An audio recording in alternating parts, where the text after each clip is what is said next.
좋은 아침입니다. 9월 11일 오늘의 보험 재테크 이슈 보탈코가 전합니다. 자, 오늘이 9.11이네요. 기억하시죠? 2001년도 9.11 사태. 정말 비극적인 사건이었는데, 성수대교라든가 상풍백화점 붕괴, 이런 사건들 어떻게 보면, 쉽게 잊고 지내기도 하지만, 정말 이런 사건들은, 잊혀지지 않습니다. 가끔 이렇게 생각해보면 참 마음이 아픈 사건인데 오늘이 9.11이네요. 예, 그냥 날짜 그래서 한번 말씀드렸고요. 오늘은 추석 이야기를 좀 특집이랄까요? 이야기해 보도록 하겠습니다. 특히 이제 전용차로 운영제도라든가 그리고 고속도로 통행료 면제 이야기도 좀 드리도록 하고요. 그리고 재테크 관련 기사도 몇 가지 같이 말씀드리겠습니다. 먼저 일단 날씨가 좋아서 보름달 볼 수 있다라는 좋은 소식입니다. 예년보다는 조금 더울 것 같다라고 하네요. 근데 이번 비 그치면 많이 추워질 것 같고 그리고 온도차가 많이 커질 것 같습니다. 그래서 감기나 건강에 유념하실 필요가 있을 것으로 보고 있고요. 그리고 TV 프로 이렇게 많이 보시죠. 추석 때요. 그리고 당연히 장거리 운행이 이제 예정되다 보니까 반드시 고향 가시기 전에 브레이크 상태라든가 오일 상태 그리고 배터리 상태 한번 점검하시면 좋을 것 같고요. 연휴 귀성길은 10일 오전이 그리고 귀경길은 13일 오후가 가장 막힐 것으로 예상을 하고 있습니다. 서울에서 부산 갈 땐 8시간 반 정도 예상을 하고 있고요. 광주에서 서울로 올라올 때는 6시간 50분 정도 예상을 한다고 합니다. 이번 연휴가 아시다시피 4일로 짧죠. 그래서 이동하는 차량은 적을 것으로 보이는데 양이 적다라고 해도 기간이 짧다 보니까 혼잡할 것은 뻔하죠. 그리고 10일부터 14일까지 고속도로 통행료가 다 면제가 됩니다. 그리고 자, 이 구간인데 경부고속도로 한남대교 남단에서 신탄지금 구간하고 영동고속도로 신갈분기점 이제 여주분기점 요 구간에 11일부터 15일까지 오전 7시부터 새벽 1시로 4시간이 연장 운행한다고 합니다. 버스 전용 차로 가요. 혹시 이거 찍혀서 벌금 내고 이러는 거 없으셔야겠죠. 그래서 말씀을 드리는 거고요. 그리고 다 아시다시피 애플리케이션이 요즘 잘 돼 있기 때문에 국토부나 한국도로공사 애플리케이션 보시고 교통 통제 교통 혼잡 구역을 좀 피하시면 좋을 것 같습니다. 그리고 제일 보험 쪽에서는 얘기 많이 나오는 게 바로 운전 장거리 운전 때 이제 아무래도 다른 사람이 운전대를 잡을 수가 있죠. 이 차량에 이제 운전을 했을 때 보상을 받지 못하는 사람들이 운전을 하게 되면 큰 사고가 이루어지고 피해로 이어질 수 있기 때문에 아시다시피 우리가 단기 운전자 확대 특약이라는 걸 들어둡니다. 보험료는 아시다시피 천차만별이에요. 몇천 원에서 만 원이 넘어가는 경우도 있는데 무튼 보험사에 전화를 해서 가입할 수도 있고 인터넷 접속해서 가입할 수도 있습니다. 그래서 운전자 범위를 일정 기간에 확대 놓는 거죠. 누구나 이제 운전할 수가 있다라고 얘기를 하는데 핵심은 오늘 신청하면 오늘 바로 이게 적용이 되는 게 아니라 아시다시피 오늘 신청일 00시부터 적용이 된다라는 거. 요 부분을 꼭 기억하시고 가입해 놓으시면 좋을 것 같습니다.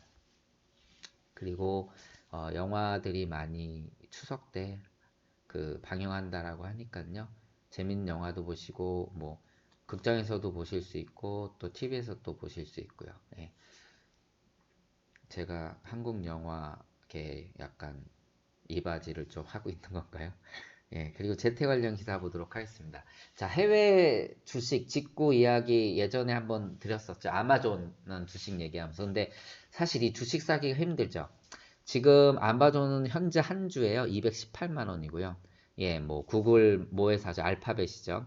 예, 144만 원인데 한 주 사기가 힘듭니다. 그리고 또 한 줄 산다라는 거 어떻게 보면 또 몰빵이 될 수 있는데 이게 이제 신한금융 투자에서는 쪼개 살 수 있었습니다. 0.01주 단위로 쪼개서 매매할 수 있는데 이게 요번에 한투에서도 이제 서비스를 제공할 것이라고 합니다. 아직 구체적인 내용은 나와 있진 않지만 이 신한금융 투자 같은 경우도 이 해외 주식 이렇게 쪼개 살 수 있는 걸 통해서 계좌 수가 4배나 늘었다라고 합니다. 그리고 올해 우리나라의 해외 주식 직접 투자 비중이 거의 20조를 넘어갈 거라고 하거든요.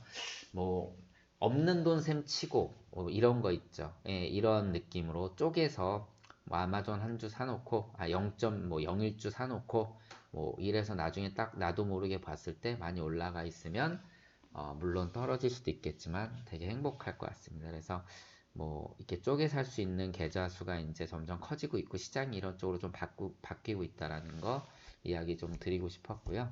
그리고 제 필승 코리아 펀드라고 이게 24일만 500억 모았습니다. 굉장히 핫했는데 사실 처음에 핫한 게 아니라 문재인 대통령이 가입해서 핫해진 펀드입니다. 근데 뭐 어차피 펀드는 핵심이 수익률 아닙니까? 실제 이 펀드 출시하고 코스피는요 4.33% 올랐는데 이 펀드는 3.11%밖에 오르지 않았습니다. 뭐 이제 우리가 일반적으로 추종하는 코스피만큼도 못 올라갔다. 뭐 그렇다고 해서 이 펀드가 뭐 잘못된 건 아니고 이 펀드가 좀 이제 그 대두가 됐던 게 아시다시피 일본의 이제 경제 보복 때문에 나왔었죠. 그래서 이런 관련된 기업과 그렇지 않은 기업에 이렇게 투자를 하고 있는데 투자 종목을 보게 되면 대형주 전체 63% 투자를 하고 있고요. 운용 취지를 충족시키는 핵심 종목에 72%를 넣었다.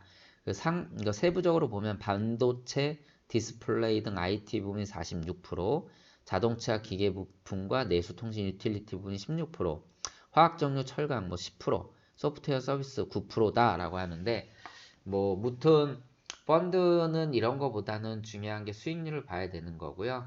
이 운영을 맡은 분의 이야기는 뭐 장기적으로 봐야 될 거고 10% 정도 목표 수익률이 달성하면 빼라라고 얘기를 하고 있습니다. 그리고 이 펀드의 운영 보수는 0.5%로 낮고요.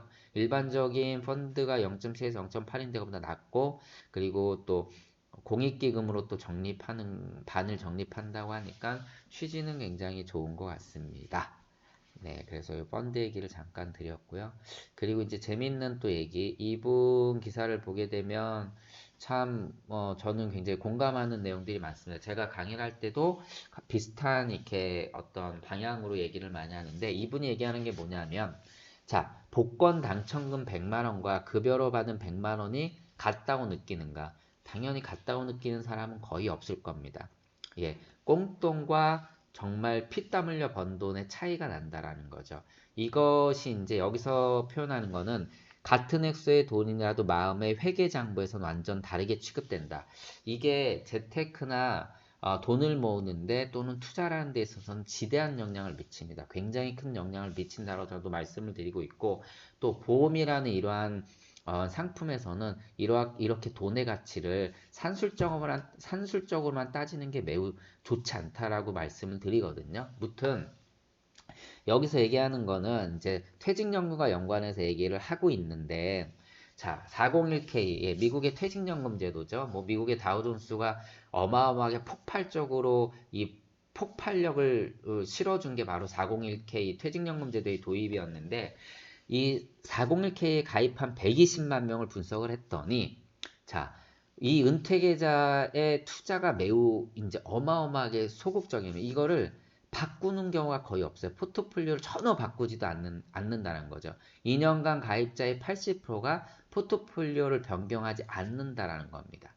이게 다시 말씀드리면 뭐냐면 어, 어, 이제 돈도 아까 내가 그 번 돈과 그리고 어떻게 벌었냐에 따라서 돈의 성격이 달라지듯이 내가 이제 자금을 어디다 넣어놓느냐에 따라서 성격이 달라진다는 건데 퇴직연금에 이렇게 넣어놓은 것들은 관리를 안 하는데 내가 직접 주식 투자한 거는요 엄청나게 관리를 한다라는 거죠. 그러니까 똑같이 어차피 목적은 비슷합니다. 내가 이 돈을 잘 불려서 뭐 뭐 아름다운 노후 생활을 마련하는데 보탬이 되고자 한다라고 얘기를 하는데 실제 퇴직연금에 들어간 돈은 80%가 건드리지도 않는다는 얘기죠. 지난번에 이런 말씀을 드렸었습니다. 이게 뭐냐면 뭐 이런 것 같아요. 은퇴 계좌는 노후 안전판이다. 저는 사실 이제 장기적으로 자산을 묶어두는 데는 주식 비중을 더 높이라라고 얘기하고 있고, 물론 이제 저의 어떤 개인적인 투자 방향입니다.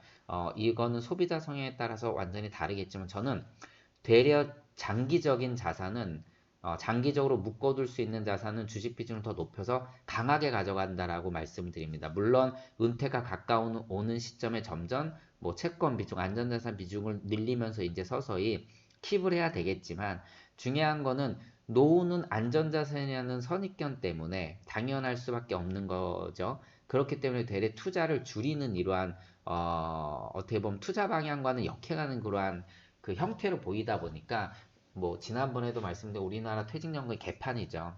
뭐 제가 굉장히 좋지 않은 표현을 쓰지만 완전 개판입니다. 이게 매우 잘못된 거라고 저는 말씀드려요. 물론 투자에 대해서는 개인적인 견해가 크지만 앞서 말씀드린 것처럼 자기 돈이 되게 잘 관리될 거라는 기대감을 갖고 있지만 DC형 퇴직연금 관리 안 한다는 얘기죠. 여기서도 그 얘기를 하고 있습니다. DC형 퇴직연금과 IRP를 비교했을 때 DC형 퇴직연금의 80%가 원리금 보장형에 있고요. 그리고 IRP는요 64%, 즉 그 실적 배당형에 있는 거는 DC형은 16%, 그리고 IRP는 24%. 여기서부터 벌써 차이가 난다는 거죠. 결국은 이 돈의 성격이 이 계좌의 성격에 따라서 완전히 그 투자자의 성향과는 상관없이 이렇게 움직이지 않고 있다라는 걸 얘기하고 있습니다.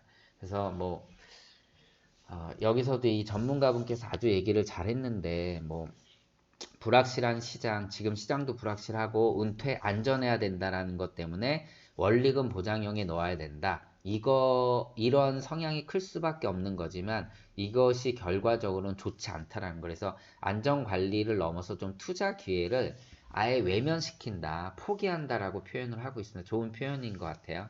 그래서 장기적으로 묶어둘 수 있는 자산은 이제 채권과 주식의 비중을 같이 갖고 가면서 비중을 늘리고 줄이고를 해가면서 갖고 가야지 무조건 안전자산에만 넣는다라는 거는 좀 피해야 될 것으로 보고 있습니다. 자, 오늘 이제 추석 전 마지막 방송이고요. 행복한 한가위 되시기 바라고요. 감기나 건강 조심하시기 바랍니다. 고맙습니다.